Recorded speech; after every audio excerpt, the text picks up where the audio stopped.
શિનોર તાલુકાના સેવા સદન ખાતે સેવા સેતુ કાર્યક્રમ યોજાયો. લોકોની ઓછી હાજરીને લઈ ચર્ચા. વડોદરા જિલ્લાના શિનોર તાલુકાના સેવા સદન ખાતે તંત્ર દ્વારા સેવા સેતુ કાર્યક્રમનું આયોજન કરવામાં આવ્યું. કાર્યક્રમ અંતર્ગત સરકારી યોજનાઓની માહિતી અને વિવિધ સેવાઓનો લાભ લોકોને સ્થળ પર જ મળી રહે તે માટે વ્યવસ્થા કરવામાં આવી હતી. પરંતુ કાર્યક્રમ દરમિયાન લોકોની હાજરી અપેક્ષા કરતાં ઘણી ઓછી જોવા મળી, જેના કારણે કાર્યક્રમ નીરસ રહ્યો હોવાનું ચર્ચાઈ રહ્યું છે.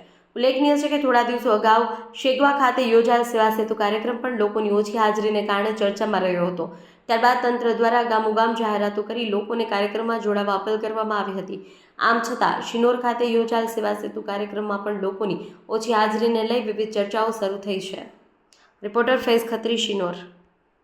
દેશ અને દુનિયાના સમાચાર જોવા માટે અમારી ચેનલ વાત્સલ્યમ સમાચારને સબસ્ક્રાઇબ કરો અને બેલ આઇકોન પર ક્લિક કરો, જેથી આપને રોજે રોજની તમામ અપડેટ મળતી રહે. સાથે જ અમારા ફેસબુક અને ઇન્સ્ટાગ્રામ પેજને ફોલો કરો.